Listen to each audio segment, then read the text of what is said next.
তোমার কি লাগবে? মার হাতটা একটু কি করে দাও, মাঞ্জা দাও, একটু খেদমত করো। মা, তোমার তেল মাথার মধ্যে একটু তেল লাগাইয়া দে। মা, তোমার মাথার মধ্যে একটু তেল লাগাইয়া দে। মা, তোমার শরীরটা এখন কেমন লাগতেছে? বাবা, তোমার শরীরটা এখন কেমন লাগতেছে? বাবা, আয় বাবা, আয় আয় আয় বাবা আয়। দুনিয়াতে কতবার তুমি আমার কোলে দিছো রে বাবা, দুনিয়াতে কত সময় তুমি আমাকে কোলে দিছো। ও বাবা, তুমি কয়েকটা দিন ধরে গোসল করতে পারো না বাবা, আমি গরম পানি করছি, তোমার আমি গোসল করাইয়া দেই, মাইজা মাইজা গোসল করাইয়া দেই, একটু তেল দেই। এমন সন্তান নাই, সন্তান নাই, সন্তান নাই। বরঞ্চ বিবির কথা, বিবির তাবিজে আজকে বিবিরে মোহব্বত করে ভালোবাসে। বিবির কারণে আজকে সারা বাংলাদেশ এমন বহু ঘটনা ঘটছে, যাদের কারণে তোমার ঘরের মধ্যে, তোমার ঘরের মধ্যে তোমার গরুর জায়গা হয়। ও যুবক, তোমার ঘরের মধ্যে মুরগির জায়গা হয়। ও যুবক, তোমার ঘরের মধ্যে হাঁসের জায়গা হয়, তোমার ঘরের মধ্যে ছাগলের জায়গা হয়। যে মার কারণে, যে বাবার কারণে তুমি দুনিয়া দেখলা, চন্দ্র সূর্য দেখলা, ঘর পাইলা, জমি পাইলা, টাকা পয়সা পাইলা, এই মা বাবা তোমার ঘরে জায়গা হলো না, ঘর থেকে বের করে দিলা, ঘর থেকে বের করে দিলা, বৃদ্ধাশ্রমে তুমি রাইকা আসলা। না বাবা না। যুবক, তোমাদের পায়ে হাত রেখে বলছি, হাত রেখে বলছি, আজকের থেকে তওবা করো, আর কোনদিন আম্মা আব্বার মনে কষ্ট দেব না। রাজার রব্বি ফি রাজাল ওয়ালিদাইন, যে আল্লাহ পাক যে মা বাবাকে খুশি করবে, আল্লাহ পাক তার উপরে সন্তুষ্ট। যে মা বাবাকে নারাজ করবে, সে আল্লাহ তার উপরে অসন্তুষ্ট। এই জন্য এমন কোন যুবক আছো, যেই যুবককে আমি দেখতে চাই মা বাবাকে আর কোনদিন কষ্ট দিবে না? দুটো হাত উঠায়া আল্লাহরে দেখায় দাও তো দেখি কে কে আছো। নারায়ে তাকবীর। তোমার আম্মা আব্বারে কষ্ট দিবা? দিবা ভাই, দিবা? দুনিয়ারে সাক্ষী রাখবা, রাখবা যে আমি আর কোনদিন আম্মা আব্বারে কষ্ট দিব না, আম্মা আব্বারে মোহব্বত করব। করবা তো? করবা? করবা বলো? এক মিনিটে এই মানুষগুলাকে, এই মানুষগুলাকে একটা চমক দেখাইতে পারবা? পারবা? এই মজলিসের মধ্যে কার বাবা আছে দেখি? কার বাবা আছে? বাবার কাছে আসতে পারবা? আসবা একটু, বাবার কাছে আসো, আয়সা বাবাকে ধরো দেখি কে এই দুনিয়ার চমক লাগাইতে পারবা। যদি আজকে চমক লাগাও, হইতে পারে এটাকে বাহানা বানাইয়া আল্লাহ পাক তোমার জিন্দেগি গুনাহ মাফ করে তোমার জান্নাতি যুবক বলে ঘোষণা দিয়ে দিতে পারে। আমাকে যেহেতু এই বিষয়টাই দেওয়া হয়েছে, এই জন্য আমি চাই দেখি তো দেখি কে পারবা? পারবা? দাঁড়াও, দাঁড়াও দেখি। এই বাবাকে, বাবার হাতটা ধরো, ধরো, ধরো, বাবার হাতটা ধরো। কে আসো? হ্যাঁ দাঁড়াও, আসো বাবা, আসো। নারায়ণ থাকবে। কে আসো? বাবার কাছে যাও। কই বাবা? যাও, দাঁড়ান। এই বাবা দাঁড়ান, এই বাবা দাঁড়ান, এর বাবা দাঁড়ান, দাঁড়ান, ধরো, ধরে মাপ চাও, ধরো, ধরো, ধরো মিয়া, ধরো। হ্যাঁ, ও বাবা মাফ করে দেন, মাফ করে দেন। এইটা হইলো জান্নাতি যুবক। আর কারো সাহস হলো না, আর কারো সাহস হলো না, আর কারো সাহস হলো না। হবে ইনশাআল্লাহ, সুযোগ সময় হতে হবে। আপনারা বাড়িতে যেয়ে মাপ চাইবেন, পারবেন তো ইনশাআল্লাহ? আমি আপনাদের কাছ থেকে এখানে বিদায় নিলাম। আব্বা আম্মার প্রতি খুব সদয় হবেন। আর এই পুতের বউরা, শোনো, তোমাদেরকে আমি বলছি, তুমি তোমার শ্বশুর শাশুড়ির সাথে যেমন ব্যবহার করবা, তেমন ব্যবহার তুমি কিন্তু পাইবা, কারণ তোমার বাচ্চা কাচ্চা হবে। অতএব সব বাদ দিয়া, সব বাদ দিয়া তুমি তোমার জামাইয়ের বাড়িতে সবাই মিলেমিশা থাকো, তোমারও ফায়দা হবে, ওদেরও ফায়দা হবে, আদর পাইবা, জান্নাত পাইবা। ঝগড়াঝাটি করিও না। এই এই দগ্রাজাটি করিও না। আর শাশুড়ি যে আছেন একটু ছাড় দিয়েন, পুত্রবধূর একটু ছাড় দিয়েন, দাজ্জাল মার্কা ব্যবহার করিয়েন না। বিবাহর সময় আর কাবিন ব্যবসা করিয়েন না, কাবিন ব্যবসা করিয়েন না। এই বর্তমানে যত কাবিন ব্যবসা শুরু হয়েছে তত বেশি এখন বর্তমানে শুধু খালি ডিপুস আর ডিপুস, ডিপুস আর ডিপুস চলতেছে। ডিপুসি নারী বেশি, কারণ 7 লাখ 10 লাখ 5 লাখ 7 মাস পরে ডিপুস দিয়া চলে যায়। 7 লাখ কিন্তু মাপ নাই, ঠিক কিনা জোরে কন? এই মুরব্বীরা যেখান যদি আগের কালের বিয়া কয়টি মোহর আছি 10,000 15,000 20,000, এই বউ এখন আছে আগের থেকে ভালোবাসা আরো বেশি আছে, আছে না নাই? এখন টেহা দেয়া ঘর সংসার করে না, জামার সংসার করে না, কত তাল বাহানা। এই জন্য এগুলা ছাড়েন, ইসলামের দিকে আসেন, আল্লাহর হুজুর আসেন, ইসলামের প্রতি আসেন, কোরআনের হুজুর আসেন, ইনশাআল্লাহ সব সমস্যা সমাধান হয়ে যাবে। আল্লাহ পাক আপনি আমাদেরকে নেক হায়াত দারাজ করুক, আম্মা আব্বার প্রতি সদয় হওয়ার তৌফিক দান করুক, শাশুড়ি পুত্রবধূর উপর সদয় হোক, পুত্রবধূ শাশুড়ির উপরে সদয় হোক। ওয়া আখিরু দাওয়ানা আলহামদুলিল্লাহি রাব্বিল আলামিন। আসসালামু আলাইকুম ওয়া রাহমাতুল্লাহি ওয়া বারাকাতুহু। মাশাআল্লাহ, অত্যন্ত চমৎকার হৃদয়গ্রাহী বয়ান করছিলেন। আমাদের সকলের পরিচিত, আমাদের এই এলাকার কৃতি সন্তান হযরত মাওলানা মুফতি আবুল বাশার রেজওয়ান দামাত বারাকাতুহুম। সম্মানিত উপস্থিতি, আমাদের পরবর্তী মেহমান আমাদের মাঝে চলে এসেছেন, এখনই হযরত বয়ান করবেন। হযরতের বয়ানের পূর্বে আমাদের মাঝে ইসলামী সঙ্গীত পরিবেশন করছেন আজকের এই মাহফিলের আমন্ত্রিত শিল্পী, কিশোরগঞ্জের জনপ্রিয় উপমা শিল্পী গোষ্ঠীর শিল্পীবৃন্দ।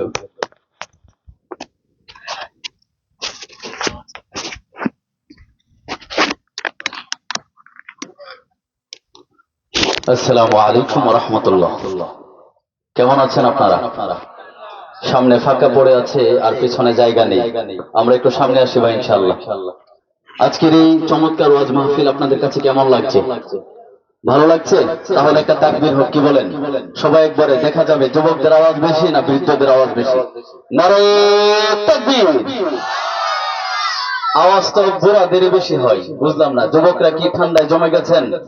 আবার নারে তাকবীর। আজকে রোজ মাহফিল, প্রিয় হাজিরিন, আমরা প্রত্যেকেই হায়াতের অনেক সময় পার করেছি।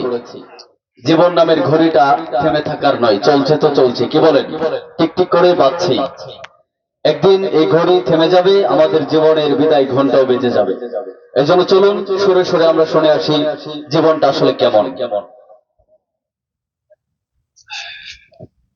টিক টিক টিক টিক যেই ঘড়িটা বাজে, ঠিক ঠিক বাজে, কেউ কি জানে সেই ঘড়িটা লাগবে কয়দিন কাজে। ঠিক ঠিক ঠিক ঠিক যেই ঘড়িটা বাজে, ঠিক ঠিক বাজে, কেউ কি জানে সেই ঘড়িটা লাগবে কয়দিন কাজে। কেউ কি জানে সেই ঘড়িটা লাগবে কয়দিন কাজে। ঝকঝক ফকফক করে যতদিন ঘড়ির চেহারা, ততদিন তারে কিনতে চায় যে খরিদ্দারেরা। ঝকঝক ফকফক করে যতদিন ঘড়ির চেহারা, ততদিন তারে কিনতে চায় যে খরিদ্দারেরা। সময় মতো সময় দিলে সবখানে বিরাজে, কেউ কি জানে সেই ঘড়িটা লাগবে কয়দিন কাজে। ঠিক ঠিক ঠিক ঠিক যেই ঘড়িটা বাজে, ঠিক ঠিক বাজে, কেউ কি জানে সেই ঘড়িটা লাগবে কয়দিন কাজে। কেউ কি জানে সেই ঘড়িটা লাগবে কয়দিন কাজে। চক চক টক টক জীবন ঘড়ি করে যতদিন, দাম থাকে তার সবার কাছে, মূল্য ততদিন, ঠিক না? চক চক টক টক ঘড়ি যতদিন ঘড়ির চেহারা, ততদিন তারে কিনতে চায় যে খরিদ্দারেরা। মনের মাধুরী মিশিয়ে সাজায় নানান সাজে, কেউ কি জানে সেই ঘড়িটা লাগবে কয়দিন কাজে। টিক টিক টিক টিক যেই ঘড়িটা বাজে, ঠিক ঠিক বাজে, কেউ কি জানে সেই ঘড়িটা লাগবে কয়দিন কাজে। হাই হাই হাই হাই আসল গরিব অর্থ বুঝলাম না, সময় থাকতে সময়ের মূল অর্থ খুঁজলাম না। হাই হাই হাই হাই আসল গরিব অর্থ বুঝলাম না, সময় থাকতে সময়ের মূল অর্থ খুঁজলাম না। খাইলাম দাইলাম ঘুরলাম শুধু এই দুনিয়ার মাঝে, কেউ কি জানে সেই ঘড়িটা লাগবে কয়দিন কাজে। টিক টিক টিক টিক যেই ঘড়িটা বাজে ঠিক ঠিক বাজে, কেউ কি জানে সেই ঘড়িটা লাগবে কয়দিন কাজে। যায় যায় যায় যায় দিন চলে যায়, কোরআন পড়লাম না, কত নভেল নাটক পড়লাম হাদিস ধরলাম না, ঠিক না? যায় যায় যায় যায় দিন চলে যায়, কোরআন পড়লাম না, কত নভেল নাটক পড়লাম হাদিস ধরলাম না। সত্যিকারের খাঁটি মুমিন মুসলিম হলাম না রে, কেউ কি জানে সেই ঘড়িটা লাগবে কয়দিন কাজে। টিক টিক টিক টিক যেই ঘড়িটা বাজে ঠিক ঠিক বাজে, কেউ কি জানে সেই ঘড়িটা লাগবে কয়দিন কাজে। কেউ কি জানে সেই ঘড়িটা লাগবে কয়দিন কাজে। কেউ কি জানে সেই ঘড়িটা লাগবে কয়দিন কাজে। আমাদের সেই ঘড়িটাকে কাজে লাগাবো তো ইনশাআল্লাহ। সময় থাকতে সময়ের মূল অর্থ খোঁজার জন্য এই ওয়াজ মাহফিল গুলোতে আমরা জমে জমে বসে যাব, বলি না সবাই ইনশাআল্লাহ। এই পর্যায়ে আরেকটি ইসলামী সঙ্গীত পরিবেশন করছি, এটা আপনাদের সবাইকে নিয়ে কিশোরগঞ্জের মানুষের জন্য লেখা, আমার উস্তাদ আনোয়ার সাথারীর লেখা এবং সুর করা। দেখলেন শুনলেন জানলেন কত মনের মতো নাই, কিশোরগঞ্জের মানুষের মতো ভালো মানুষ নাই, এত সরল পাওয়া যায়, ঠিক না? দেখলেন শুনলেন জানলেন কত মনের মতো নাই, কিশোরগঞ্জের মানুষের মতো ভালো মানুষ নাই, এত সরল পাওয়া যায়, এত সরল পাওয়া যায়। আমরা কৃষক মজুর চাষা অল্পে তাহি তুষ্ট, পানি ভাদ্রে কেসলায়া খাই আমরা হৃষ্ট পুষ্ট রে, আমরা হৃষ্ট পুষ্ট। আমরা কৃষক মজুর চাষা অল্পে তাহি তুষ্ট, পানি ভাদ্রে কেসলায়া খাই আমরা হৃষ্ট পুষ্ট রে, আমরা হৃষ্ট পুষ্ট। গোস্তের টেহা না থাকলে ভাই, গোস্তের টেহা না থাকলে ভাই, এই দলছে বরজুরি নাই, সরল পাওয়া যায়। দেখলেন শুনলেন জানলেন কত মনের মতো নাই, কিশোরগঞ্জের মানুষের মতো ভালো মানুষ নাই, এত সরল পাওয়া যায়, এত সরল পাওয়া যায়, ঠিক না ভাই? এমন সরল মানুষ কি আরো কোথাও আছে? আমরাই সরল। এরপরে চলুন দেখি, সহাল বেলা কুটতে লাইলে দুপুরের আগ নাই, হাঞ্জা বেলা ওয়াজ মাহফিলে কান্দে কাঁদ মিলাই রে, কান্দে কাঁদ মিলাই। সহাল বেলায় কুটতে লাইলে দুপুরের আগ নাই, হাঞ্জা বেলা ওয়াজ মাহফিলে কান্দে কাঁদ মিলাই রে, কান্দে কাঁদ মিলাই। আমরা গরিব কি হইছে ভাই, আমরা গরিব কি হইছে ভাই, আমরার কোনো টেনশন নাই, সরল পাওয়া যায়, এত সরল পাওয়া যায়। দেখলেন শুনলেন জানলেন কত মনের মতো নাই, পাখুন দিয়ার মানুষের মতো ভালো মানুষ নাই, এত সরল পাওয়া যায়, এত সরল পাওয়া যায়। দেখলেন শুনলেন জানলেন কত মনের মতো নাই, জরির ফারের মানুষের মতো ভালো মানুষ নাই, এত সরল পাওয়া যায়, ঠিক কিনা ভাই আমার? নারায়ে তাকবীর। এ পর্যায়ে আরেকটি চমৎকার ইসলামী সঙ্গীত পরিবেশন করছে আমাদের ছোট্ট বন্ধু তাইব আহমেদ তাসির, হাফেজে কোরআনদেরকে নিয়ে চমৎকার একটি ইসলামী সঙ্গীত শুনবো আমরা ইনশাআল্লাহ। আসসালামু আলাইকুম ওয়া রাহমাতুল্লাহি ওয়া বারাকাতুহু। আব্বু এবং আম্মু তারা বড়ই ভাগ্যবান, যাদের বুকের মানিক হলো হাফেজে কোরআন। আব্বু এবং আম্মু তারা বড়ই ভাগ্যবান, যাদের বুকের হলো হাফেজে কোরআন, হাফেজে কোরআন।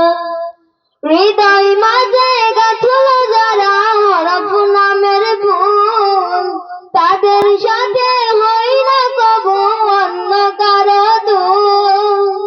হৃদয় মাঝে গাছলো যারা হরফ নামের ফুল, তাদের সাথে হই না কবু অন্য কারো দুল। রবের কাছে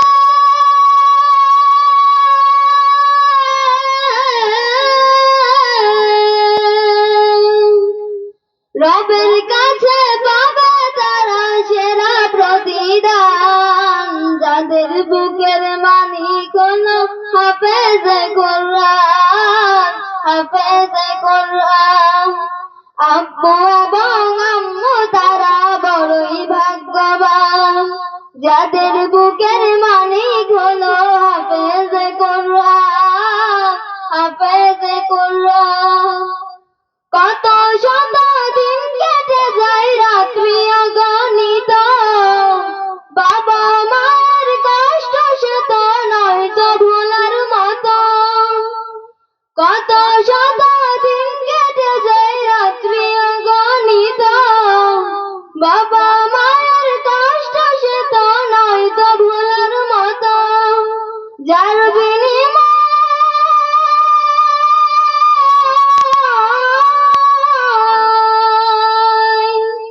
যার বিনিময় কণ্ঠে ফুটে পাক হরফের গান, যাদের বুকের মানিক হলো হাফেজে কোরআন, হাফেজে কোরআন। আব্বু এবং আম্মু তারা বড়ই ভাগ্যবান, যাদের বুকের মানিক হলো হাফেজে কোরআন, হাফেজে কোরআন। হাফেজ হতে গুরুজনের ত্যাগের নজরানা, বীর জীবনে রাখব স্মরণ, কভু ভুলব না।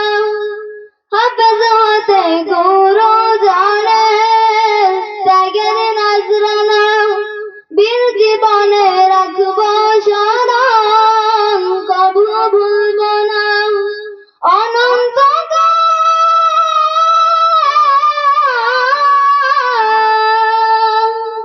অনন্তকাল থাকব সুখে জান্নাতের বাগান, যাদের বুকের মানিক হলো হাফেজে কোরআন, হাফেজে কোরআন। আব্বু এবং আম্মু তারা বড়ই ভাগ্যবান, যাদের বুকের মানিক হলো হাফেজে কোরআন, হাফেজে কোরআন। কিয়ামতের মাঠে যখন থাকবে সবাই ভীত, হাফেজদের মা বাবা তখন হবে সম্মানিত। কিয়ামতের মাঠে যখন থাকবে সবাই ভীত, হাফেজদের মা বাবা তখন হবে সম্মানিত। তাদের মাথা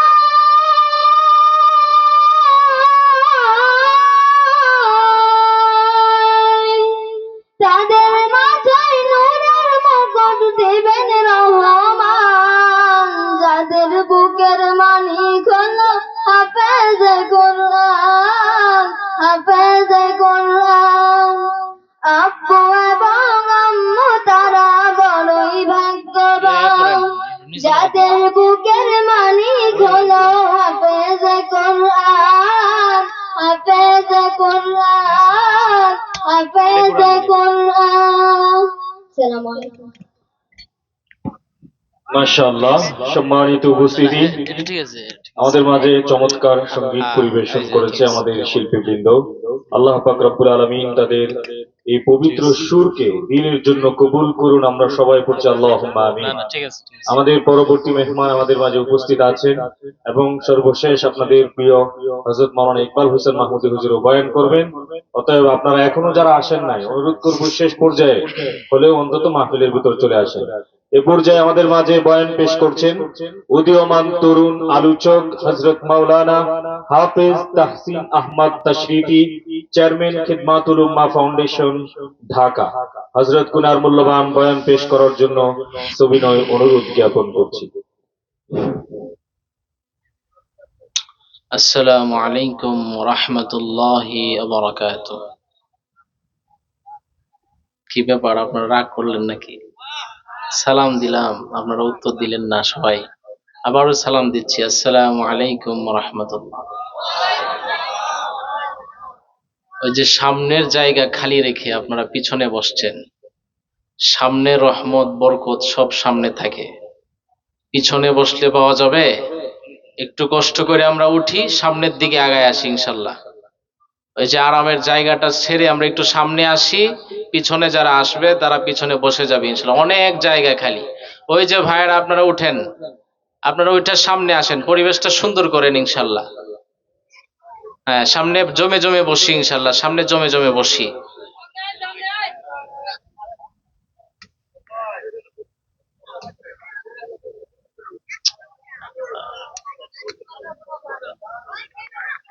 আর এদিকে দেন।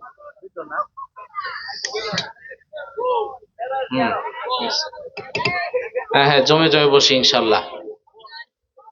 সবাই উঠে ওই যে পিছনের কোনায় যারা আছেন আপনারা সামনের দিকে আসেন ইনশাল্লাহ। রহমত বরকতে ভরপুর এই মজলিসটা ইনশাল্লাহ, আপনারা সামনের দিকে আসেন, পিছনে বসবেন না। পিছনে যারা আসবে তারা পিছনে বসবে ইনশাল্লাহ। আলহামদুলিল্লাহ আলহামদুলিল্লাহিল্লাযী জাআলা আশ-শামসা ওয়াল কামারা বিহুসবান ওয়ান নাজমা ওয়াশ-শাজারা ইয়াসজুদান وفضل زمانا على زمان كما فضل مكانا على مكان وإنسانا على إنسان ونشهد أن لا إله إلا الله وحده لا شريك له لا ضد له ولا ند له ولا مثل له ونشهد أن سيدنا وسندنا وحبيب ربنا وطبيب قلوبنا أما بعد فأعوذ بالله من الشيطان الرجيم بسم الله الرحمن الرحيم إن الذين آمنوا وعملوا الصالحات كانت لهم جنات الفردوس نزلا عن عمر بن الخطاب رضي الله عنه قال بين نحن عند رسول الله صلى الله عليه وسلم ذات يوم إذ طلع علينا رجل شديد بياض الثياب وشديد سواد الشعر لا يرى عليه أثر السفر ولا يعرفه منا أحد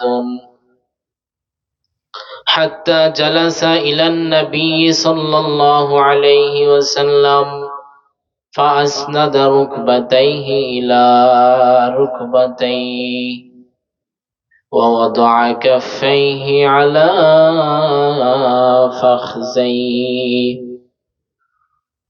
قال يا محمد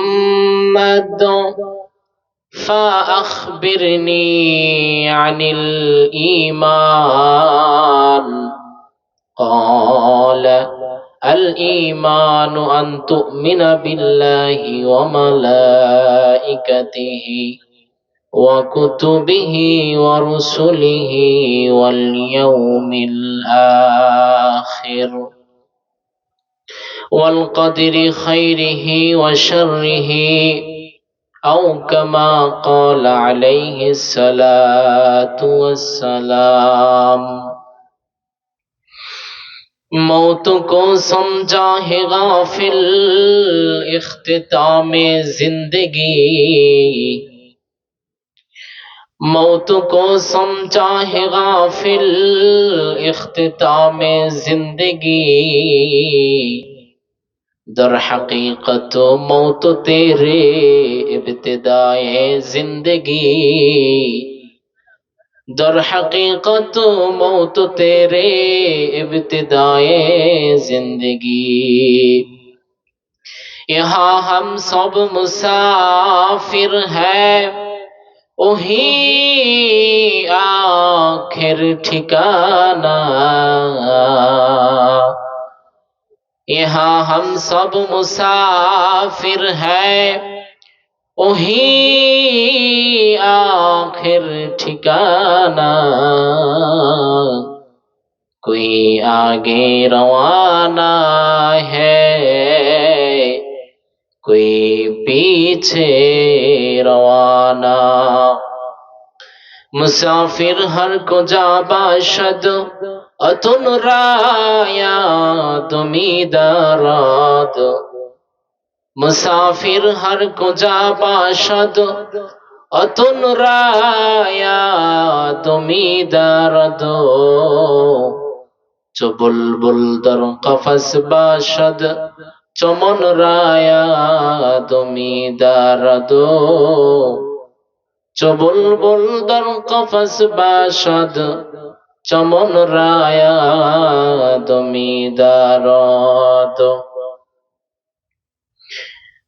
আলহামদুলিল্লাহ জরির পাড় হিলফুল ফুজুল প্রবাসী ও যুব সংগঠনের উদ্যোগে আয়োজিত আজকের এই ইসলামী মহাসম্মেলনের সম্মানিত সভাপতি প্রধান অতিথি বিশেষ অতিথি প্রধান মেহমান বিশেষ মেহমান জাতির পথ প্রদর্শক হযরত উলামা ইকরাম আমার সামনে বসা দূর দূরান্ত থেকে আগত আল্লাহ পাকের আশিকিন জাকিরিন শাকিরিন মুহিব্বিন মুরব্বিয়ান ইজাম আমার কলিজার টুকরা যুবক ভাইরা স্নেহের ছোট ভাইরা পর্দার আড়ালে অবস্থানদাতা শ্রদ্ধেয়া সম্মানিতা মা ও বোনেরা আমরা সবাই মহান স্রষ্টা দয়াময় আল্লাহ রাব্বুল আলামিনের দরবারে লক্ষ কোটি শুকরিয়া আদায় করি যে মহান আল্লাহ তাআলা আমাদেরকে দয়া করে মায়া করে মোহাব্বত করে ভালোবেসে আসমানের নিচে জমিনের উপরে কোরআনের বাগান আশিকিন জাকিরিন শাকিরিনদের বাগান তথা গুনাহ মাফের বাগান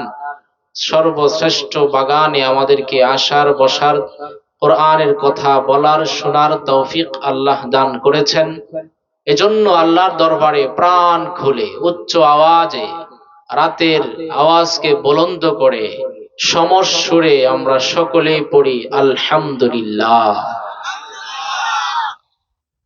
লক্ষ কোটি দুরূদ ও সালাম সাইয়্যিদুল মুরসালিন ইমামুল মুরসালিন খাতামুন নবিয়্যিন রাহমাতে আলম শাফিঈ মাহশার সাকিয়ে কাউসার আকায়ে নামদার মদিনাহ কাতাজদার বিশ্বের সমস্ত মানুষের মুক্তির দিশারি হাসরের মাঠে যার সুপারিশ গৃহীত হবে সেই মহান ব্যক্তির উপর পড়ছি সকলে সাল্লাল্লাহু আলাইহি ওয়াসাল্লাম ভাইরা আমার আমি আপনাদের সম্মুখে পবিত্র কোরআনুল কারীমের অসংখ্য অগণিত আয়াত থেকে ছোট্ট একটি আয়াত পাঠ করেছি পাশাপাশি মিশকাত শরীফের প্রথম হাদিস, বিখ্যাত হাদিস, হাদিসে জিবরিলের পুরো হাদিস না পড়তে পারলেও কিছু অংশ পাঠ করেছি।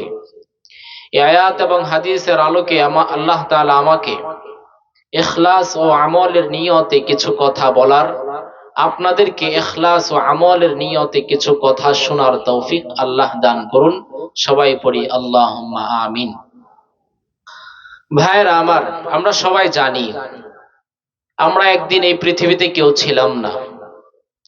আজকে আছি, কিছুদিন পরে থাকবো না। ছিলাম কোথায়? রূহের জগতে। আসছি কোথায়? দুনিয়াতে। যাব কোথায়? আখিরাতে। ছিলাম কোথায়? রূহের জগতে, যেখানে আল্লাহ তাআলা সমস্ত রূহকে সৃষ্টি করে আল্লাহ তাআলা জিজ্ঞাসা করেছিলেন, আলাস্তু বিরাব্বিকুম, আমি কি তোমাদের প্রভু নয়? আমি কি তোমাদেরকে সৃষ্টি করি নাই? তখন আপনি আমি বলেছিলাম, বালা, হ্যাঁ অবশ্যই আপনি আমাদেরকে সৃষ্টি করেছেন। সেই জগৎ থেকে আমরা আসছি দুনিয়ার জগতে। ওই জগৎটাও চিরস্থায়ী কোনো জগৎ না। আসছি কোথায়? দুনিয়াতে। কিভাবে আসলাম? মায়ের পেটের ভিতর থেকে আমরা এক ফোঁটা নাপাক পানি থেকে আমরা আস্তে আস্তে করে সেইটার রক্তে পরিণত হয়েছে, তারপর সেটা গোশতে পরিণত হয়েছে, তারপর একটা আকৃতি ধারণ করেছে। তারপর আল্লাহ বলেন, নাফাখতু ফীহি মির রূহি, আমি আল্লাহ ফু দিয়া তোর মায়ের পেটের ভিতরে রূহটাকে ঢুকায়া দিলাম। এরপরে বান্দাটা মায়ের পেটের ভিতরে নাড়াচাড়া করে তখন মা বুঝতে পারে যে আমার সন্তান হবে। সেই মায়ের পেটের ভিতরে আলো, পানি, মাটি, বাতাস থেকে তৈরি হয়েছে। আসছি দুনিয়াতে। দুনিয়ার জীবনটাও চিরস্থায়ী কোনো জীবন নয়। রূহের জগৎটাও চিরস্থায়ী না, দুনিয়ার জগৎটাও চিরস্থায়ী না। এখানে জন্মগ্রহণ করার পরে মৃত্যুর পূর্ব পর্যন্ত একটা সময় থাকে, এটাকে বলা হয় হায়াত, জীবন। এই জীবন কার কতদিন এটা আমরা কেউ জানি না। কাহারো 5 বছর, কাহারো 10 বছর, কাহারো 50 বছর, কাহারো 60, কাহারো 70, সর্বোচ্চ 100, এর উপরে এখন যায় না। কেউ আবার মায়ের ঘর থেকে, মায়ের পেট থেকে পৃথিবীতে আসার পরে ইন্তেকাল করে। তা আমরা কেউ জানি না আমাদের হায়াত কতটুকু। এই দুনিয়ার জীবনে আসছি আমরা, আল্লাহ পাঠাইলেন আলমে আরওয়াহ থেকে, রূহের জগৎ থেকে দুনিয়াতে পাঠাইলেন আমার এই রূহটাকে একটা গাড়ির মধ্যে। গাড়ির মধ্যে যেমন ইঞ্জিল থাকলে গাড়ি চলে, ইঞ্জিল না থাকলে গাড়ি চলে না। এই দেহ নামক গাড়িতে আল্লাহ তাআলা রূহটাকে ফু দিয়ে ঢুকিয়ে দিয়েছেন। যেদিন এই দেহ থেকে রূহ নামক ইঞ্জিলটা বের হয়ে যাবে, সেদিন আপনি জমিনে পড়ে যাবেন। হাত থাকবে, হাত চলবে না, হাত কাজ করবে না। চোখ থাকবে, আপনি কিছু দেখবেন না। জবান থাকবে, আপনি কিছু বলতে পারবেন না। আপনার শরীর থাকবে, আর উঠতে পারবেন না। আপনার এই বডিটা এই দুনিয়ার জমিনে পড়ে থাকবে। এটাকে কাফন দিয়ে গোসল করায়া সুন্দর করে প্যাকেট করে মাটির গর্ত করে সেখানে রেখে আসবে। তো এই ইনজিলটা কি? রূহ। রূহটা আসছে আলমে আরওয়াহ থেকে। রূহটা সর্বদাই ওই দিকেই ঝুঁকে যায়। মানুষের মন চায় যে আমি নামাজ পড়বো, মানুষের মন চায় আমি জান্নাতে যাব, মানুষের মন চায় আমি ভালো হয়ে চলবো, কিন্তু নফস আর এই শরীরের মজা আমাদেরকে দেয় না। তো ছিলাম কোথায়? আলমে আরওয়াহতে। আসছি কোথায়? দুনিয়া জগতে। যাব কোথায়? আখিরাতের জিন্দেগি। আখিরাতের জিন্দেগি কাকে বলে, কি বিশাল আলোচনা। আমরা সংক্ষিপ্তভাবে এতটুকু জানবো, আখিরাতের জিন্দেগিটা শুরু হবে আর কখনো শেষ হবে না। দুনিয়ার জিন্দেগিটার শুরু আছে, শেষ আছে। রূহের জগতের শুরু আছে, শেষ আছে। আখিরাতের জিন্দেগির শুরু আছে, শেষ নাই। সেই আখিরাতের পথের পথিক আমরা সবাই। আপনি হিন্দু হন, বৌদ্ধ হন, খ্রিস্টান হন, যাই কিছু হন না কেন, আপনি কবরের পথের পথিক, আখিরাতের পথের পথিক, আখিরাতের মুসাফির আমরা সবাই। ঠিক না বেঠিক? কি বলেন? জোরে বলেন, ঠিক না বেঠিক? এখন আমার কথা হলো, যেহেতু আমাদের সামনে একটা জিন্দেগি আছে, আখিরাতের জিন্দেগি, ওই আখিরাতের জিন্দেগিটাকেই সুন্দর করা, সাজসজ্জময় করা প্রফুল্লময় করা, ওইটাই হলো আমাদের দায়িত্ব। আখিরাতের জিন্দেগিতে দুইটা স্থান আল্লাহ তাআলা বানাইলেন, একটা হলো বালাখানা আর একটা হলো কয়েদখানা, জেলখানা। বালাখানার নাম জান্নাত আর জেলখানার নাম জাহান্নাম। জেলখানার নাম কি? আরো আগেও শুনছেন না আজকেই শুনতেছেন? আগেও শুনছেন। জেলখানার নাম কি? জাহান্নাম। তো জান্নাতও আছে, জাহান্নামও আছে। জান্নাতে কি থাকবে? নাজ নিয়ামত থাকবে, দুঃখ বলতে কিছু থাকবে না, শুধু সুখ আর সুখ। জাহান্নামে শান্তি বলতে কিছু নাই, শুধু কষ্ট দুঃখ, এছাড়া আর কিছুই নাই। কথা বাস্তব না অবাস্তব? এই আখিরাতের জিন্দেগিটা যেহেতু শুরু আছে আর কখনো শেষ হবে না, ওই জিন্দেগিটাকে কামিয়াব করা, সুন্দর করা, এটা আপনারও দায়িত্ব, আমারও দায়িত্ব, আপনার ছেলেরও দায়িত্ব, আপনার মেয়ের দায়িত্ব, পৃথিবীর সমস্ত মানুষের দায়িত্ব। ঠিক না বেঠিক? এখন ওই জান্নাতে আমরা কিভাবে যাব, ওই জান্নাত সুখের জায়গায় কিভাবে প্রবেশ করব? জান্নাতে যেতে হলে কাজ করতে হবে মাত্র 3টা। কয়টা কাজ করতে হবে? 3টা কাজ করলে আপনি জান্নাতে যেতে পারবেন। এটা আমার কথা না, আল্লাহর কথা। কয়টা কাজ করতে হবে? জোরে বলেন, কয়টা? মনে থাকবে তো? কয়টা কাজ করতে হবে? 3টা। আমরা এই 3টা কাজ ইনশাআল্লাহ আজকে থেকে পুরোপুরি নিয়ত করব, মৃত্যু পর্যন্ত এই 3টা কাজ করার চেষ্টা করব। যদি আল্লাহর ফজলে, আল্লাহর রহমতে এই 3টা কাজ আপনি আমি করতে পারি, তাহলে আশা করা যায় আল্লাহ তাআলা মৃত্যুর পরে আমাদের নাজাতের ফয়সালা করে দিবেন ইনশাআল্লাহ। 3টার প্রথম নাম্বার, 1 নাম্বার হচ্ছে ঈমান। 1 নাম্বার কি? ঈমান। ঈমান হচ্ছে এমন এক সার্টিফিকেট যেটা ছাড়া জান্নাতের গেটের দারোয়ান তাকে জান্নাতে যেতে দেবে না। ঈমান ছাড়া জান্নাতে যাওয়া যাবে না। চাই আপনি নবীর বাবা হয়ে যান, তাও সম্ভব না। ইব্রাহিম আলাইহিস সালাম আমরা নাম শুনি না, আমাদের জাতির পিতা। সেই ইব্রাহিম আলাইহিস সালামের বাবা, তার নাম হলো আজর। সে জান্নাতি না জাহান্নামী? জাহান্নামী। হাসরের মাঠে দাঁড়িয়ে থাকবে ইব্রাহিমের বাবা, তার সামনে হাতের মধ্যে শিকল লাগানো, পায়ের মধ্যে শিকল লাগানো। ইব্রাহিম আলাইহিস সালাম দেখে বলবেন, বাবা আপনি আমার সামনে দাঁড়িয়ে আছেন, আপনার হাতে পায়ে শিকল লাগানো, আমি আপনার সন্তান, আজকে জান্নাতি সন্তান, বাবার জন্য একটু দয়া লাগবে, মায়া লাগবে। ইব্রাহিম নবী আল্লাহর কাছে দোয়া করবেন, সুপারিশ করবেন, আল্লাহ তুমি আমার বাবাকে মাফ করে দাও। আল্লাহ বলবেন, ইব্রাহিম সম্ভব না, কারণ তার জান্নাতে যাওয়ার সার্টিফিকেট ঈমান নাই। ঈমান নাই। আমাদের নবী হযরত মুহাম্মদ মুস্তাফা সাল্লাল্লাহু আলাইহি ওয়াসাল্লাম, নবীর চাচা আবু তালেব জান্নাতি না জাহান্নামী? জাহান্নামী। কেন? ঈমান নাই। মাশাআল্লাহ। রাসূল মৃত্যুর সময় বলেছিলেন, চাচা আপনি শুধু পড়ুন লা ইলাহা ইল্লাল্লাহ মুহাম্মাদুর রাসূলুল্লাহ, পড়তে হবে না, আমাকে নবী বলে মানতে হবে না, আপনি শুধু আল্লাহ এক ওইটা বিশ্বাস করেন, মানেন, আমি রাসূল আপনার হাসরের মাঠে আল্লাহর সাথে ঝগড়া করে হলেও আপনাকে জান্নাতে নিয়ে যাব। কারণ আপনি আমাকে যে সহযোগিতা করেছেন, আমাকে ছোট সময় থেকে আপনি বড় করেছেন, আপনাকে আমি কিভাবে ভুলি? আমাকে আপনি সুযোগটা দেন, আপনি কালিমাটা পড়ুন। আবু জাহেল বলে, এ আবু তালেব, এখন মৃত্যুর সময় কি তুমি বাপ দাদার ধর্ম ছেড়ে দিবে? তখন কালিমা পড়ে নাই। আল্লাহর রাসূল নিজে হাসরের মাঠে চাচার জন্য সুপারিশ করতে পারবে না, কারণ ঈমান নামক সার্টিফিকেট নাই। এই জন্য 1 নাম্বার কি? ঈমান। এখন ঈমান কি ওটাও তো বুঝতে হবে না, মুখে শুধু ঈমান ঈমান ঈমান ঈমান। আরে ঈমান কি?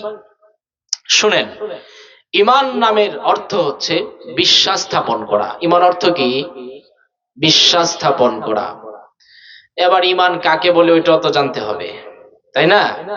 প্রত্যেকটা জিনিসের একটা অর্থ থাকে, তার একটা সংজ্ঞা থাকে।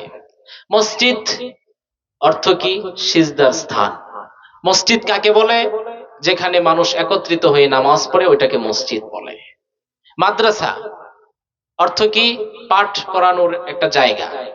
মাদ্রাসা কাকে বলে? যেখানে কোরআন হাদিস শেখানো হয় সেটাকে মাদ্রাসা বলে। আপনারা আমার কথা বুঝতেছেন? ঈমান অর্থ কি? বিশ্বাস স্থাপন করা। ঈমান কাকে বলে ওটার একটা সংজ্ঞা আছে। এখন ঈমান কাকে বলে ওইটা আমরা হাদিস থেকে জানবো। কোত্থেকে? হাদিস থেকে। পৃথিবীতে বিখ্যাত একটা হাদিসের কিতাব আছে মিশকাত শরীফ। আমরা অনেকেই নাম শুনেছি, তাই না? মিশকাত শরীফের প্রথম হাদিসে ঈমান কাকে বলে এর বর্ণনা আসছে। বর্ণনাটা আমি আপনাদের সামনে পেশ করি, তাহলে ঈমান কাকে বলে ওইটা বুঝে আসবে। আমি যে তিলাওয়াতকৃত হাদিস পাঠ করেছিলাম, হাদিসে عن عمر بن الخطاب رضي الله عنه قال উমর ইবনে খাত্তাব রাদিয়াল্লাহু তাআলা আনহু থেকে বর্ণিত, তিনি বর্ণনা করেন, নাহনু বাইনা ইনদা রাসূলিল্লাহি সাল্লাল্লাহু আলাইহি ওয়াসাল্লাম, আমরা সাহাবীরা একদিন রাসূলের সামনে বসা ছিলাম। রাসূল মসজিদে নববীতে বসা, রাসূলের সামনে আমরা সাহাবায়ে ইকরাম জড়ো হয়ে বসা ছিলাম। বর্ণনাকারী বর্ণনা করেন, ইজতলা আলাইনা রাজুলুন, হঠাৎ করে একটা লোক আমাদের মাঝে আসলো। হঠাৎ করে একটা লোক আমাদের মাঝে আসলো। আসার পরে বর্ণনাকারী বলেন, লা ইউরা আলাইহি আসারুস সাফারি, লোকটা সফর করে আসছে এমন কোনো চিহ্ন তার মধ্যে দেখা যায়নি। খেয়াল করেন কথা, আমি যেভাবে বসে আছি আপনারা বসে আছেন, রাসূল মসজিদে নববীতে বসা, সাহাবায়ে ইকরাম এভাবে বসা। হঠাৎ একটা লোক আসলো। বর্ণনাকারী বলেন, শাদীদু বায়াদিস সিয়াব, তার শরীরের মধ্যে যে পোশাক ছিল এটা ধবধবে সাদা পোশাক ছিল। শাদীদু বায়াদিস শারি, মাথার মধ্যে যে চুল ছিল এটা কচকচে কালো ছিল। লা ইউরা আলাইহি আসারুস সাফারি, লোকটা সফর করে আসছে এমন কোনো চিহ্ন দেখা যায়নি। ওয়ালা ইয়ারিফুহু মিন্না আহাদুন, আমাদের মধ্য হতে কেউ তাকে চিনে না। নবীও চিনে না, সাহাবায়ে ইকরামও চিনে না।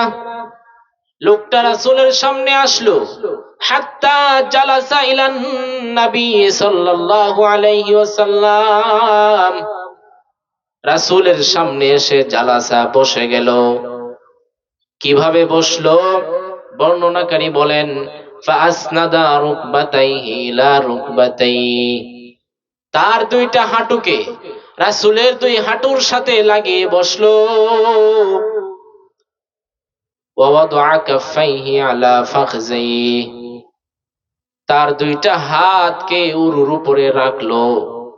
রাইখা নবীকে প্রশ্ন করলো, ইয়া মুহাম্মদ ফাআখবিরনি আনিল ঈমান, হে আল্লাহর রাসূল, ফাআখবিরনি আনিল ঈমান, ঈমান কাকে বলে, ঈমান জিনিসটা কি আপনি আমাদেরকে একটু বোঝায়া দেন।